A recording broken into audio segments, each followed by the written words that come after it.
Good morning and नमस्कार दोस्तों, स्वागत है आप सभी का आपके अपने YouTube channel GK search engine पर। तो दोस्तों, आज है 22 जून और 22 जून से रिलेटेड राजस्थान करंट अफेयर्स के जितने भी इम्पोर्टेंट क्वेश्चन हैं उन सभी को हम इस वीडियो में डिस्कस करने वाले हैं। तो पूरा वीडियो बहुत ध्यान से देखना और वीडियो के एंड में मैं आपसे क्वेश्चन भी पूछूंगा जिसका आंसर आप सभी को कमेंट बॉक्स में देना है। तो कल के वीडियो में मैंने आपसे एक क्वेश्चन पूछा था, जो था राजस्थान के किस टोल प्लाजा में राजस्थान की पहली बहु लेन निर्बाध परिवहन यानी बिना लेन वाली टोल प्रणाली की शुरुआत की गई है। तो दौलतपुरा टोल प्लाजा में इसकी शुरुआत की गई है। बी ऑप्शन बिल्कुल सही था। जिन दोस्तों ने बी ऑप्शन कमेंट बॉक्स में सही जवाब दिया था उनको हार्दिक शुभकामनाएं। तो सार्वजनिक क्षेत्र के भारतीय राष्ट्रीय राजमार्ग प्राधिकरण एनएचएआई ने राष्ट्रीय राजमार्ग 48 के दिल्ली जयपुर खंड पर दौलतपुरा टोल प्लाजा में राजस्थान की पहली बहु लेन निर्बाध परिवहन प्रणाली यानी बिना लेन वाली टोल प्रणाली की शुरुआत की गई है। ये मल्टी लेन फ्री फ्लो प्रणाली अवरोधक रहित टोल पर आधारित है, जिसमें मानवीय हस्तक्षेप न्यूनतम होता है। इससे वाहन बिना रुके टोल के स्थानों से गुजर सकते हैं और यातायात प्रवाह सुगम बनता है। चलिए शुरू करते हैं, लेकिन उससे पहले कल के क्वेश्चन के रिवीजन कर लेते हैं। तो कल के 5 महत्वपूर्ण क्वेश्चन थे। राजस्थान राज्य क्रीड़ा परिषद के द्वारा 66वें केंद्रीय आवासीय खेलकूद प्रशिक्षण शिविर 10 जून से शुरू हुआ है, जो कि 30 जून तक जयपुर में इसका आयोजन किया जा रहा है। नेक्स्ट है, प्रौद्योगिकी कंपनी फ्लोक एनर्जी के सहयोग से जयपुर डिस्कॉम ने घरेलू उपभोक्ताओं के एयर कंडीशनर में निःशुल्क स्मार्ट आईओटी डिवाइस लगाने का पायलट प्रोजेक्ट शुरू किया है। नेक्स्ट है, राजस्थान लोक सेवा आयोग आरपीएससी की कमान कार्यवाहक अध्यक्ष के रूप में लेफ्टिनेंट कर्नल केसरी सिंह राठौड़ को सौंपी गई है। नागरिक सुरक्षा कोर प्रदेश के 8 जिलों में स्थापित होंगे। बालोतरा, डिडवाना, कुचामन, फलोदी, सलूम्बर, खेरतल, तिजारा, डीग, कोटपुतली, बहरोड और ब्यावर। नेक्स्ट है, हाल ही में राजस्थान माध्यमिक शिक्षा बोर्ड का नया अध्यक्ष हनुमान सिंह राठौड़ को बनाया गया है। चलिए शुरू करते हैं आज के राजस्थान करंट अफेयर्स। पहला क्वेश्चन है, निम्नलिखित कथनों पर विचार कीजिए। दो कथन आपके सामने हैं। पहला है कि देश का पहला पंचगव्य चिकित्सा पाठ्यक्रम मोकलावास जोधपुर में शुरू हुआ है, जो बिल्कुल सही है। फिर है कि इसका उद्घाटन पशुपालन मंत्री राजस्थान के जोराराम कुमावत के द्वारा किया गया, तो ये भी बिल्कुल सही है। दोनों सत्य है। ए ऑप्शन यहाँ पर बिल्कुल सही हो जाएगा। आइए जानते हैं इंपॉर्टेंट फैक्ट्स। तो देश का पहला पंचगव्य चिकित्सा पाठ्यक्रम जोधपुर में शुरू हुआ है।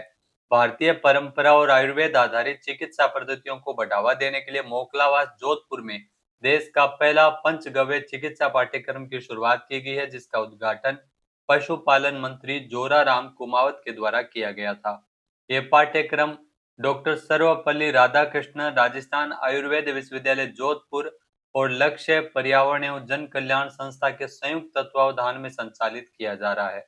इसके अंतर्गत पंचगव्य के सिद्धांत, औषधि निर्माण, विभिन्न रोगों के उपचार, पंचकर्म पद्धतियों के साथ साथ जो मानव स्वास्थ्य एवं जीवन शैली, गो स्वास्थ्य, गौशाला प्रबंधन और गो उत्पाद आधारित स्वरोजगार का व्यवहारिक प्रशिक्षण दिया जाएगा।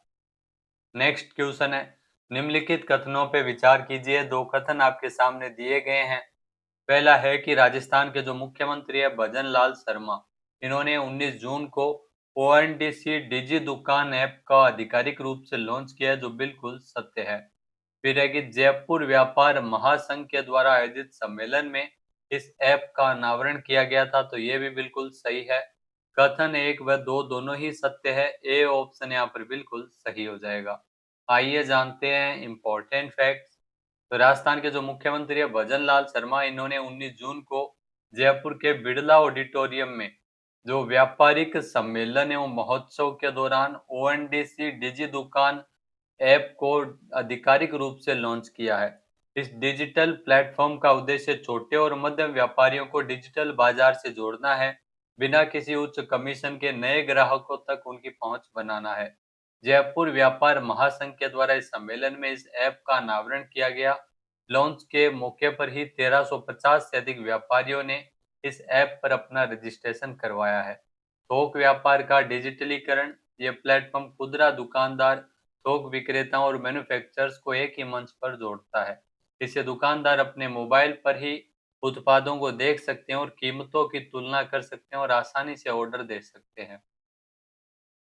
नेक्स्ट है, राजस्थान में अंतर्राष्ट्रीय योग दिवस के अवसर पर 21 जून को राज्य स्तरीय आयोजन है वो कहाँ किया गया था? तो राज्य स्तरीय समारोह अंतर्राष्ट्रीय योग दिवस के अवसर पर आबू राज सिरोही में किया गया था, जहां पर सीएम भजन लाल शर्मा भी शामिल हुए थे। ए ऑप्शन यहाँ पर बिल्कुल सही है। आइए जानते हैं इम्पोर्टेंट फैक्ट्स। राजस्थान में अंतर्राष्ट्रीय योग दिवस के अवसर पर 21 जून को राज्य स्तरीय आयोजन है वो सिरोही के आबू राज में किया गया। माउंट आबू का नाम ध्यान रखना आबू राज है। इसके अलावा मुख्यमंत्री भजनलाल शर्मा इस कार्यक्रम में शामिल हुए थे। संयुक्त राष्ट्र महासभा में 11 दिसंबर 2014 को हर वर्ष 21 जून को अंतर्राष्ट्रीय योग दिवस मनाए जाने का संकल्प पारित किया गया था और इस प्रस्ताव को 193 देशों में से रिकॉर्ड 177 देशों ने समर्थन दिया था। 2026 में इस बार 12वां अंतर्राष्ट्रीय योग दिवस मनाया गया है। थीम रखी गई है योगा फॉर हेल्दी एजिंग, यानी योगा फॉर हेल्दी एजिंग के थीम पर इस अंतर्राष्ट्रीय योग दिवस को इस साल मनाया जा रहा है। नेक्स्ट, निम्नलिखित कथनों पर विचार कीजिए। दो कथन आपके सामने हैं। पहला है कि राजस्थान और बिहार के बीच यात्रा करने वाले यात्रियों के लिए 09711 नई अमृत भारत एक्सप्रेस ट्रेन सेवा का शुभारंभ किया गया, जो बिल्कुल सही है। फिर है कि यह ट्रेन अमृत भारत एक्सप्रेस जो कि खातीपुरा और दरभंगा के बीच चलेगी। राजस्थान में खातीपुरा से लेकर बिहार के दरभंगा के बीच ये ट्रेन चलेगी, तो ये भी बिल्कुल सही है। यानी सी ऑप्शन यहाँ पर बिल्कुल सही हो जाएगा। कथन 1 व 2 सत्य है। आइए जानते हैं इम्पोर्टेंट फैक्ट्स।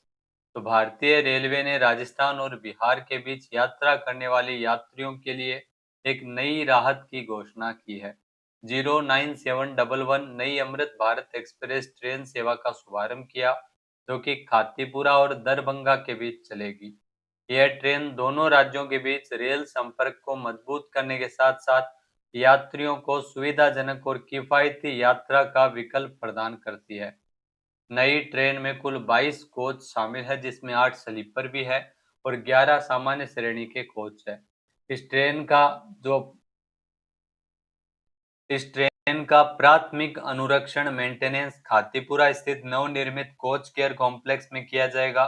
लगभग 205 करोड़ रुपए की लागत से विकसित इस अत्याधुनिक सुविधा में Vande Bharat, LHB rack, DEMU तथा अन्य ट्रेनों के अनुरक्षण की व्यवस्था भी एक स्थान पर उपलब्ध की गई है, जिससे परिचालन और रखरखाव की गुणवत्ता में सुधार होगा। नेक्स्ट क्वेश्चन है, हाल ही में राजस्थान सरकार के द्वारा किस जिले में कर्मयोगी भवन की स्थापना की जाएगी? तो कर्मयोगी भवन ये जयपुर सचिवालय में स्थापित होगा। बी ऑप्शन बिल्कुल सही है। आइए जानते हैं इम्पोर्टेंट फैक्ट्स। तो राजस्थान के जयपुर में स्थित लाल कोठी में कर्मयोगी भवन बनाया जाएगा।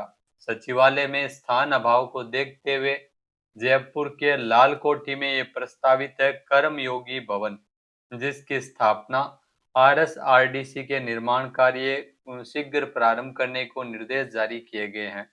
इस भवन के निर्माण से विभिन्न आयुक्तालयों और आयोगों के कार्मिकों को सुविधायुक्त कार्यस्थल मिलेगा, जिससे उनकी कार्यकुशलता में वृद्धि होगी। अब बात करते हैं दोस्तों सूजस ई प्रश्नोत्तरी संख्या 121 की, जो कि 20 जून को प्रकाशित की गई थी। पहला क्वेश्चन है, असंगठित क्षेत्र के श्रमिकों का जो राष्ट्रीय डेटाबेस तैयार करने के लिए केंद्रीय श्रम एवं रोजगार मंत्रालय के द्वारा ई श्रम पोर्टल की शुरुआत मूल रूप से कब हुई थी? तो ई श्रम पोर्टल ये भी क्वेश्चन पीछे हमने किया था, ध्यान रखना। 26 अगस्त 2021 को इसकी शुरुआत है वो की गई थी। ए ऑप्शन बिल्कुल सही है।